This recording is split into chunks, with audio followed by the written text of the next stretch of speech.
దేవుని పరిశుద్ధ నామానికి మహిమ కలుగును గాక. క్రీస్తునందు ప్రియ దేవుని బిడ్డలారా, మీరందరూ బాగుండాలని ఆశిస్తూ ఉన్నాం. మరి ఒకసారి బేతేల్ సందేశముల ద్వారా మీ ముందుకు రావటానికి దేవుడిచ్చినటువంటి ఈ సందర్భాన్ని బట్టి, ఈ సమయాన్ని బట్టి దేవునికి మహిమ కలుగును గాక. ఓ చిన్న ప్రార్థన చేసుకొని ఈ యొక్క టీవీ కార్యక్రమాన్ని ప్రారంభించుకుందాం. ఘనుడైన మా తండ్రి, నీ ఘనమైన నామానికి వందనాలు చెల్లిస్తున్నాం. ఈ రాత్రికాల సమయంలో ఈ ప్రేయర్ టీవీ ద్వారా ఎంతమంది అయితే ఈ సందేశాన్ని వింటున్నారో అట్టి బిడ్డలందరినీ నీ బిడ్డలుగా మార్చుకొని నీ చిత్తాన్ని వారి జీవితాల్లో జరిగించి మహిమయు ఘనతయు ప్రభావములు మీరు పొందమని అడుగుతూ యేసునామమును అడుగుచున్నాము తండ్రి, ఆమేన్. మంచిది. ప్రియ దేవుని బిడ్డలారా, మీరందరూ బాగుండారని ఆశిస్తూ ఉన్నా. దేవుడు నిండారుగా మిమ్మల్ని దీవించునుగాక. ఈ రాత్రికాల సమయంలో ఓ మాటను మనందరం కలిసి ఆలోచించేద్దాం. దేవుడు ఎలాగ ఉండాలి? దేవుడే మనుషుడిగా వస్తే ఎలాగ ఉంటాడు? దేవుడు మనుషుడిగా వచ్చాడా? వస్తే ఆయన ఎవరు? దేవుడు అనేవాడి యొక్క గుణాలు ఎలాగ ఉండాలి? దేవుని చిత్తం ఏమై ఉంది మనుషుల ఎడల? నరుడే దేవుడుగా వస్తే, దేవుడే నరుడుగా వస్తే ఎలాగుంటుందో బైబిల్లో ఒక వ్యక్తి గురించి రాయబడింది. ఆయన్ని పరిచయం చేయటానికి ఈ రాత్రికాల సమయంలో ఈ టీవీ ద్వారా మీ గృహాల్లోకి వస్తూ ఉన్నాం. దేవుడు మిమ్మల్ని దీవించునుగాక. ఓ మాట బైబిల్లో చదువుదామా? చూడండి, బైబిల్లో ఉన్న వాళ్ళు దయచేసి ఎవరు అటు ఇటు తిరగవద్దు. ఈ కొద్ది సమయము టీవీ ముందు కూర్చొని దేవుని మాటలు విని మీరు ఆశీర్వాదించబడాలని మనస్ఫూర్తిగా కోరుకుంటున్నాను. దేవుని నామానికి మహిమ కలుగునుగాక. చూడండి, బైబిల్లో అపోస్తులత్వం పొందుకొని దేవుని శిష్యుడు కాకపోయినప్పటికీ దేవుని చేత శిష్యుడిగా ఎన్నుకోబడినటువంటి దేవుని సేవకులు, దేవుని చేతిలో సాధనమని భరోసా పొందినటువంటి దేవుని సేవకులు అపోస్తులుడైన పౌలు బైబిల్లో ఉన్నటువంటి ఒక యవ్వనుడైనటువంటి దేవుని పరిచారకుడికి రాస్తున్నటువంటి మాటలు ఇవి. ఆ మాటలు వారికే కాదు కానీ ఈ ప్రపంచములో ఉన్న ప్రతి మానవాళికి, ఈ ప్రపంచములో ఉన్న ప్రతి మానవాళికి, ప్రపంచానికి తెలియజేస్తున్న మాట. దేవుడు ఎవరు? దేవుడే నరుడుగా వస్తే ఎలాగుంటాడు? ఆయన నరుడుగా అవతరించడానికి భూలోకములో ఏ ఏ సందర్భాలు జరిగాయో ఈ దేవుడు ఈ రాత్రికాల సమయంలో మనకు తెలియజేయబోతామన్నాడు. చూడండి, తిమోతీయులకు రాసిన మొదటి పత్రిక 2వ అధ్యాయము 5వ వచనం మనం చదువుకుందాం. గమనించండి, తిమోతీయులకు రాసినటువంటి మొదటి పత్రిక 2వ అధ్యాయము 5వ వచనం. దేవుడు ఒక్కడే, దేవునికిని నరులకును మధ్యవర్తియు ఒక్కడే, ఆయన క్రీస్తు యేసును నరుడు. జాగ్రత్తగా గమనించండి, దేవునికి ప్రజలకి మధ్యవర్తి ఒక ఆయన వచ్చాడు. ఆయనే క్రీస్తు యేసును నరుడు. క్రీస్తు యేసు అను దేవుడు, ఆ దేవుడు నరుని రూపం అవతారం ఎత్తి నీ కోసం నా కోసం వచ్చాడు. ఈ మాటలని జాగ్రత్తగా కొద్ది నిమిషాలు మనం ధ్యానం చేద్దాం. గమనించండి నా ప్రియమైనటువంటి సహోదరి సహోదరుడా, దేవుడు నరుడుగా రావటానికి కారణం ఏంటంటే దేవుడు తన స్వారూప్యములో మానవాళిని చేసుకున్నాడు. దేవుని చిత్తములో ఈ భూ సంబంధమైనటువంటి ప్రతి మానవుడిని తయారు చేసుకున్నాడు. ఆయన జీవాత్మను ఊది ఆయన పోలికగా మనల్ని చేసుకున్నాడు. ఈ సర్వ సృష్టి నోటి మాట ద్వారా సృష్టించబడితే మనుషుడిని దేవుడు దగ్గరుండి చేసుకున్నాడు. చేసుకొని వాని నాసికారంధ్రంలో జీవవాయువును వదగా నరుడు జీవాత్మ ఆయనని బైబిల్ ఆదికాండంలో తెలియజేయబడుతూ ఉంది. మరి ఆయన పోలికగా, ఆయన స్వరూప్యములో ఆయన ఇష్టపడి కష్టపడి చేసుకున్న మనిషికి దేవునికి మధ్య కొంచెం అగాధం ఏర్పడతా వస్తూ ఉంది, దూరం పెరుగుతూ వస్తూ ఉంది. దూరం పెరగటానికి కారణం ఏంటి? ఇక్కడ మనం ఆలోచన చేయాలి. మరి దేవుడు అంత ఇష్టపడి చేసుకున్నాడు కదా, దేవుడు అంత కష్టపడి మనల్ని సృజించుకున్నాడు కదా, ఆయనలో ఉన్న ప్రాణాన్ని మనలో ఊది మనల్ని ప్రాణాత్మలుగా చేసాడు కదా. మరి ఆయనకి మనకి ఈ దూరం పెరగటం కారణం ఏంటి? దేవునికి స్తోత్రం చెప్దామా? హల్లెలూయా. ఆయనకి మనకు దూరం పెరగటం కారణం ఏంటంటే దేవుడు మనకు ఒక స్వేచ్ఛనిచ్చాడు. దేవుడు మనకి ఒక స్వేచ్ఛనిచ్చాడు. దేవుడు మనకి స్వాతంత్రాన్ని ఇచ్చాడు. దేవుడు మనకి ఒక ఆలోచన విధానాన్ని ఇచ్చాడు. దేవుడు మనకి మంచి చెడుని తెలియజేసేటువంటి ఆత్మను కూడా మనకిచ్చాడు.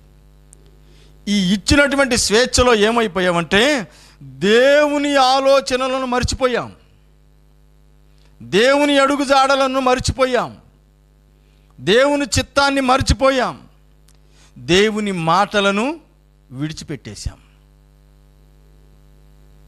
దేవుని యొక్క ఆలోచన విధానముల నుండి బయటకు వచ్చి ఇచ్చలవిడిగా మనం దేవుడికి దూరం అవుతూ వచ్చేసాం. గమనించారా?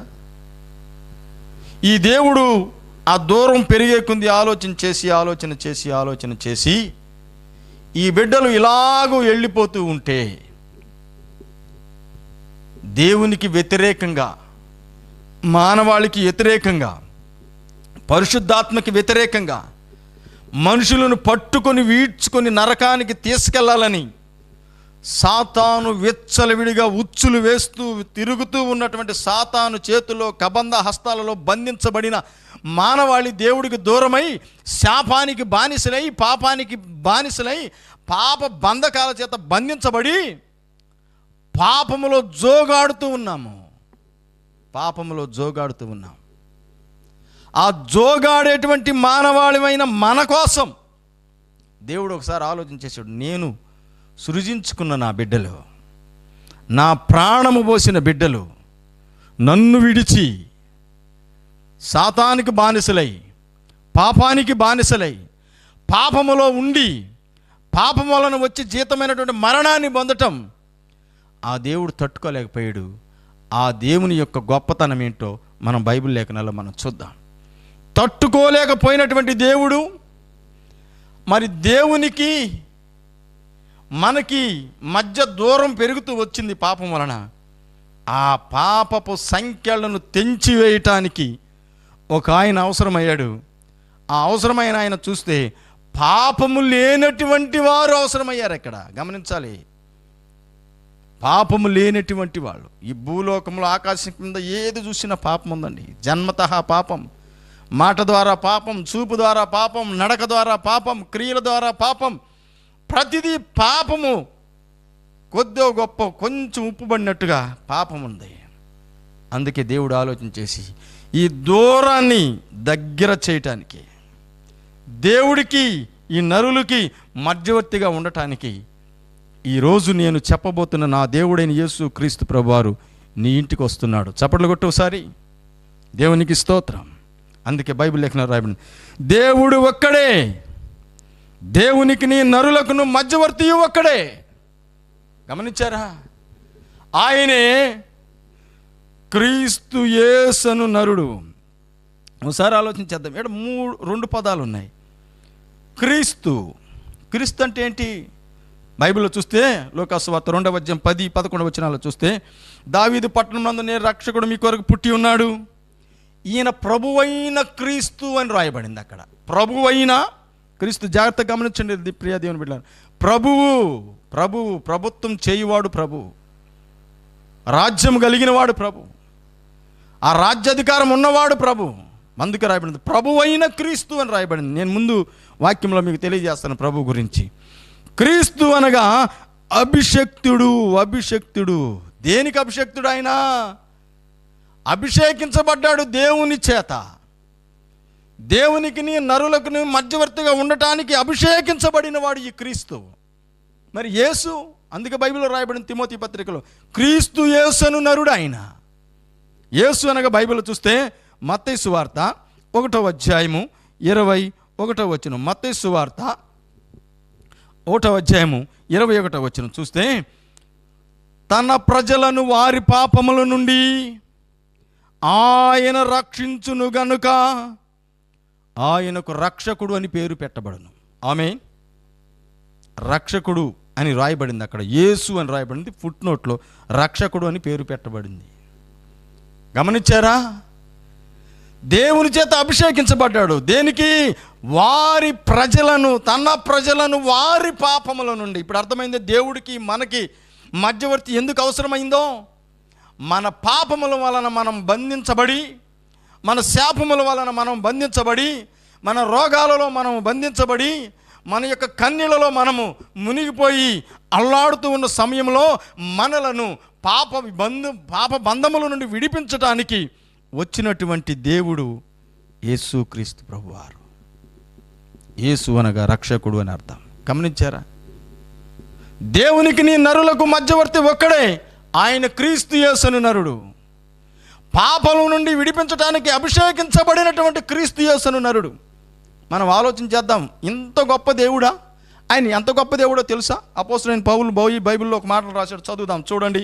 ఆ మాట నేను మీకు తెలియజేస్తాను. ప్రియ దేవుని బిడ్డలారా, ఫిలిప్పీలకు రాసిన పత్రిక 2వ అధ్యాయము, ఫిలిప్పీలకు రాసిన పత్రిక 2వ అధ్యాయము 5 నుండి 11 వచనాలు అద్భుతంగా యేసుక్రీస్తు ప్రభువారి యొక్క ఆ నరుడు అయినటువంటి క్రీస్తు యేసు నరుని యొక్క చరిత్ర రాయబడింది. పరలోకంలో ఆయన యొక్క విధానం ఎలాగుందో రాయబడింది. చూడండి, నేను చదువుతాను, జాగ్రత్తగా విందాం. క్రీస్తు యేసుకు కలిగిన ఈ మనసును మీరును కలిగి ఉండు. జాగ్రత్తగా గమనించండి. దేవునికిని నరులకును మధ్యవర్తిగా రావటానికి కారణం ఏంటంటే దేవుని యొక్క లేఖనాలు తెలియజేస్తున్నాయి. క్రీస్తు యేసుకు కలిగిన మనసు మీరును కలిగి ఉండండి. మీరంటే ఎవరు? మనము యేసుక్రీస్తు ప్రభువారి చేత సృష్టించబడినప్పుడు ఉన్నటువంటి మనసు మనకు దూరం అయిపోయింది. యేసుక్రీస్తు ప్రభువారు ఆయన మనసు మనలో ఉంచాడని, ఆ మనసును ఏం చేశాము? యేసుక్రీస్తు ప్రభువారికి దూరంగా ఉంచేశాం. అందుకే ఈ లేఖనాల్లో తన భక్తుని ద్వారా ఈ రాత్రి నీ కుటుంబానికి తెలియజేస్తా ఉన్నాడు. క్రీస్తు యేసు కలిగిన ఈ మనసును మీరును కలిగి ఉండుడి. ఆయన దేవుని స్వరూపము కలిగిన వాడయ్యుండి. గమనించు ప్రియ దేవుని బిడ్డలారా, ఈ క్రీస్తు యేసు నరుడు దేవుని స్వరూపం కలిగినటువంటి వాడు, దేవునితో ఉన్నటువంటి వాడు, దేవాది దేవుడైనటువంటి వాడు. ఆకాశ మహాకాశ్యములు పట్టజాలని దేవుడిని మనం ఆరాధిస్తున్న దేవుడు.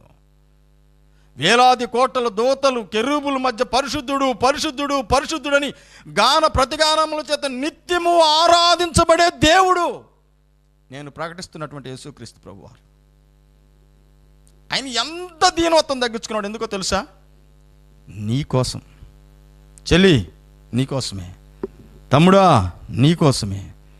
ఒకప్పుడు నేను కూడా లోక సంబంధిగా ఉండి లోకానికి బానిసై లోకములో బంధించబడి లోకములో ఉన్న ప్రతి చెడుకి నేను బానిసనై ఉంటే 1996 సంవత్సరంలో ఆ దేవుడు నన్ను పట్టుకున్నాడు. ఆ దేవుడు నా చేయి పట్టుకున్నాడు. ఆ రోజు నుండి ఈ రోజు వరకు ఆయన అడుగుజాల్లో నడుస్తున్నందుకు ఆయన నామానికి మహిమ కలుగునుగాక. ఎంత గొప్ప భాగ్యం! చూడండి, ఇక్కడ రాయబడిన మాట నేను మరలా చదువుతున్నాను. ఆయన దేవుని స్వరూపం కలిగిన వాడయ్యుండి దేవునితో సమానుడుగా ఉండుట విడిచిపెట్టకూడని భాగ్యమని ఎంచుకొనలేదు కానీ దేవుడితో సమానంగా ఉన్నాడు సింహాసనం మీద. ఆ భాగ్యాన్ని విడిచిపెట్టుకున్నాడు ఆయన. ఆ యొక్క అధికారాన్ని విడిపెట్టుకున్నాడు ఆయన. దాని నుండి ఆయన నీ కోసము దీనత్వం ధరించుకొని నీ పోలికలో నీ స్వభావం కలిగి మన రక్త మాంసాలు కలిగి ఈ భూలోకానికి తెంచిన దేవుడు నా దేవుడైన యేసయ్య. ఆయన నామానికి మహిమ కలుగును గాక. గమనించావా నా సోదరి? నేను రాయబడిన మాట ఏంటో తెలుసా? నేను చదువుతాను. మనిషిని పోలికగా పుట్టి.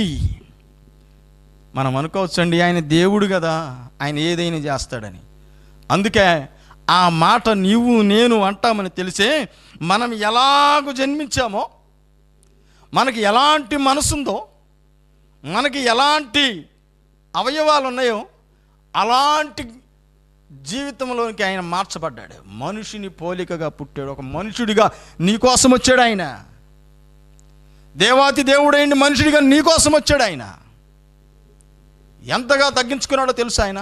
బైబిల్లో రాయబడింది, తనును తాను రిక్తునిగా చేసుకొని దాసుని స్వరూపం ధరించుకున్నాడండి. ఒక దాసుడిగా, ఓ పనివాడిగా, ఓ జీతగాడిగా నీ కుటుంబంలోనికి వచ్చేసాడు.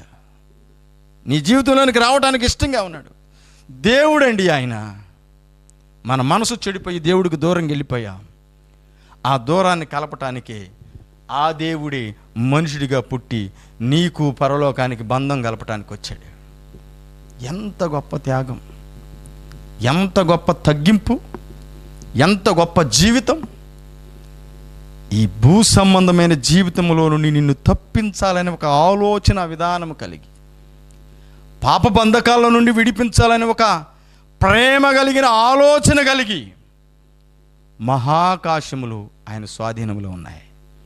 అంత దేవుడు నీ కోసం దీనుడిగా, రిక్తుడిగా, దాసుడిగా, మనుషుని పోలికగా పుట్టి నీ కోసం వచ్చాడు.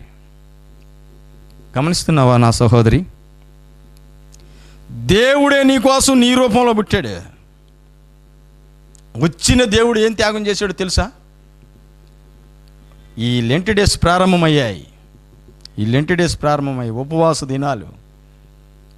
ఆయన శిలువ మీద ఓ అద్భుతమైనటువంటి 7 మాటలు ప్రసంగం చేశాడు. ఆయన ఈ ప్రపంచానికి ఆయన అందించాడు. అందించబడిన దేవుని మాటలు ఈ లెంట్ డేస్లో మీకు ప్రతి వారము ఆ మాటలు అందించబడతాయి. దేవుడు మిమ్మల్ని నిండారుగా దీవించను గాక. ఆయన మనిషిని పోలిక కొట్టి రిక్తినిగా తగ్గించుకున్నాడు, దాసుడిగా. ఎందుకు తగ్గించుకున్నాడో తెలుసా? నీవు ఆయన గుణాతిశయాల్లోకి మార్చబట్టానికి, నీవు ఆయన అడుగుజాల్లో నడవటానికి, నీవు ఆయన చేత పరిశుద్ధుడిగా, పరిశుద్ధురాలుగా మార్చబట్టానికి, ఆయన మహిమలో నిన్ను కూర్చోబెట్టాలనేది ఆయన తలంపు. దేవునికి స్తోత్రం చెబుదామా? ఆ మనుషుడిగా వచ్చిన దేవుడు ఏం చేశాడయ్యా అంటే, మనందరి పాపాల కోసం, మనందరి శాపాల కోసం, మనందరి వ్యసనాల కోసం తన ప్రాణాన్ని బలిగా ఇచ్చాడు. ఈ భూలోకంలో ఉన్నటువంటి దేవుళ్ళు, దేవతలు, దెయ్యాలుగా పిలువబడుతున్నటువంటి అనేక మంది దేవతలని కోరుకుంటున్న మాట ఏంటో తెలుసా? నువ్వు నాకు తిరణాలు చెయ్యి, నేను నీకు ఆశీర్వాదిస్తా. నువ్వు నాకు 2 పొట్టేళ్ళు బలి, నీ కుటుంబానికి నేను ఏ కీడు చెయ్యను. నా దేవుడు యేసయ్య అలాగనలా. నా దేవుడు యేసయ్య అలాగా కోరుకునే దేవుడు కాదు. ఆయన ఏమంటున్నాడో తెలుసా? మనందరి పాపాలను శిలువ మ్రావుని మీద వేలాడాడు, గొల్గొతా కొండ మీద. ఈరోజు చాలామంది ఈ లోక పండితులు అనాలో, పామరులు అనాలో నాకు అర్థం కావటం లేదు. ఈ పండితులు ఏమంటున్నారంటే, యేసయ్య దేవుడు అంటున్నారు కదా, 3 మేకుల మధ్య వేలాడి తీయబడ్డాడు, ఆ 3 మేకులు పీక్కోలేకపోయాడు అంటున్నారు. పిచ్చోడా ఇను, 3 మేకులు కాడ నువ్వు ఆగిపోయావు. ఆ 3 మేకులు కొట్టబడింది ఎందుకో తెలుసా? ఆ రక్తము చిందించగలిగిన దమ్ము, ధైర్యం, పరిశుద్ధత, మరలా మరణిస్తే తిరిగి లేచేటువంటి దమ్ము, ధైర్యము ఈరోజు భూ సంబంధమైన దేవుళ్ళు, దేవతలో ఎవరికి లేదు గనక, మనుషుడు దేవుడికి దూరం అయ్యాడు గనక, ఆ దూరాన్ని తగ్గించడానికి ఆ 3 మేకుల మీద వేలాడదీయబడ్డాడు నా దేవుడైన యేసుక్రీస్తు ప్రభువారు. ఎవరి కోసమో తెలుసా? మనందరి కోసం, మనందరి కోసం. అందుకే ఆయన దేవాది దేవుడైనటువంటి దేవుడికి, నీ నరులకు మధ్యవర్తిగా పాప విమోచన కలిగించటానికి కీర్తన గ్రంథంలో రాయబడింది. మనుషుల కొరకు దేవుడు అర్పించట ఆ క్రయధనం అట్లుండవలసిందే, అట్లుండవలసిందే. అంత త్యాగం ఇంకెవరు చేయలేరండి. ఒకవేళ చెయ్యాలని ప్రయత్నం చేస్తే ఆ 3 మేకులు నువ్వు కూడా చెయ్యాలనుకుంటే, నువ్వు ఆ 3 మేకులకు పోయినాక ఇంకా నీ ఊపిరి పోయినాక నువ్వు మళ్ళీ లెగవు, నువ్వు అక్కడే ఆగిపోయావు. నేను ఆరాధిస్తున్న దేవుడు, నేను ప్రకటిస్తున్న దేవుడు, ఈ భూలోకంలో సర్వాన్ని సృష్టించిన దేవుడు, భూత భవిష్యత్తు వర్తమాన కాలములలో ఒకే రూపంతో ఉన్నటువంటి దేవుడు యేసుక్రీస్తు ప్రభువారు చెప్పిన మాట ఏంటో తెలుసా? మరణమా నీ ముల్లెక్కడా, నీ విజయం ఎక్కడ, రా చూస్తా. సమాధి చేయబడ్డాడు. ఆ 3 మేకులు బీకి నీ బొట్టోళ్ళలో సమాధి చేయబడితే తిరిగి 3వ దినాన లేచాడు. కొట్టో చప్పట్లో. నా దేవుడు గొప్పవాడు. మరణమును జయించి లేచిన తర్వాత దేవుడికి, నీ ప్రజలకు నువ్వు మధ్యవర్తి అని యేసుక్రీస్తు ప్రభువారు ఆ మరణాన్ని, పాపం వలన వచ్చిన జీతం మరణాన్ని జయించి లేచిన తర్వాత ఆ దూరముగా ఉన్నటువంటి ఆ పాపం వలన దేవుడికి మనకి వచ్చినటువంటి దూరాన్ని ఏం చేశాడు ఆయన? సిలువ ద్వారా తగ్గించేసి సిలువ రక్తము చేత కడగబడి దేవుని స్వారూప్యంలోనికి మార్చబడి దేవుని బిడ్డలుగా పిలవబట్టడానికి ఆయన మనకు గొప్ప భాగ్యాన్ని ఇచ్చాడు. ఆ భాగ్యమే ఈరోజు నీ ఇంట్లో నీ ఎదుట నీకు వినబడుతూ ఉంది. ఇంత గొప్ప రక్షణ నువ్వు ఒకవేళ నిర్లక్ష్యం చేసి టైం ఉందలే అనుకుంటే జాగ్రత్త, జాగ్రత్త. బైబిల్ చాలా సూటిగా తెలియజేస్తుంది దేవుని బిడ్డలారా. అందుకే రాయబడిన మాట ఏంటో తెలుసా? మనం గమనిస్తే రాయబడిన మాట ఏంటో తెలుసా?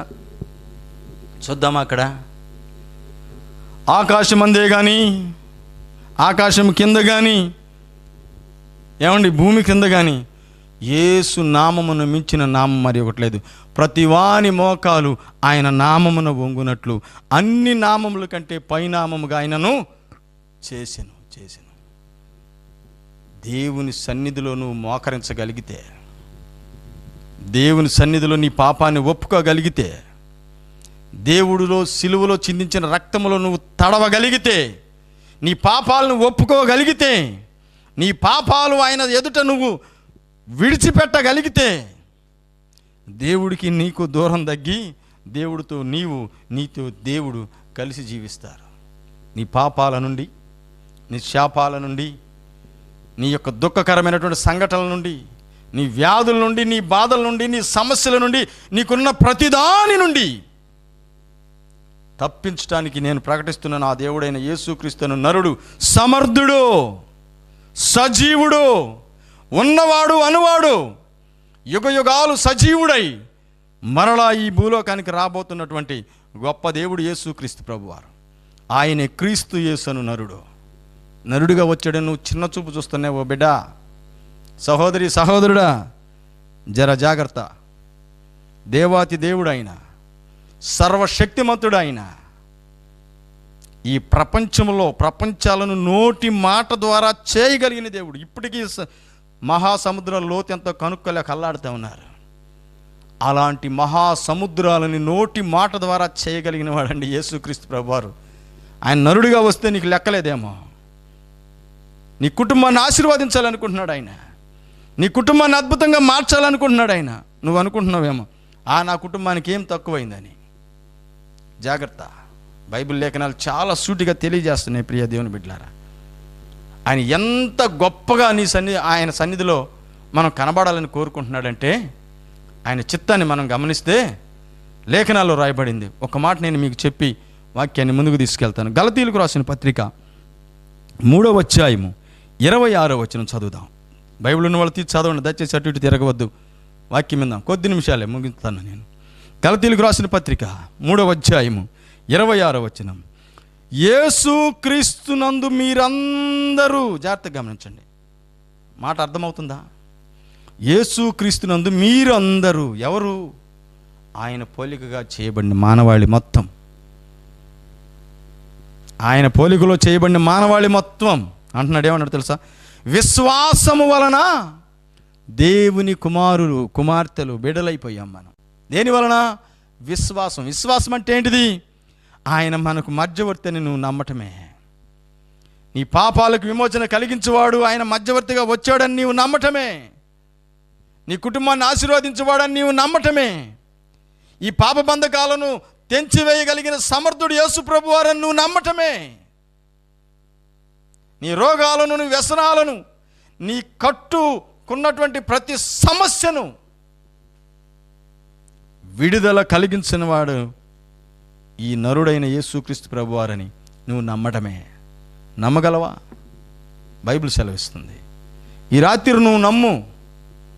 సిలువలో ఆయన చేసిన త్యాగాన్ని నువ్వు గుర్తు చేసుకొని, ఆయన పలికిన 7 మాటలు రేపు ముందు రోజుల్లో మీకు తెలియజేయబడబోతున్నాయి. గమనించి మీరు అందరూ ముందుకు వెళ్ళాలని ఆశిస్తూ ఉన్నాను. క్రీస్తు యేసు నరుడు ఈరోజు నీ ఇంటికి వచ్చాడు, నీకు చెప్తూ ఉన్నాడు.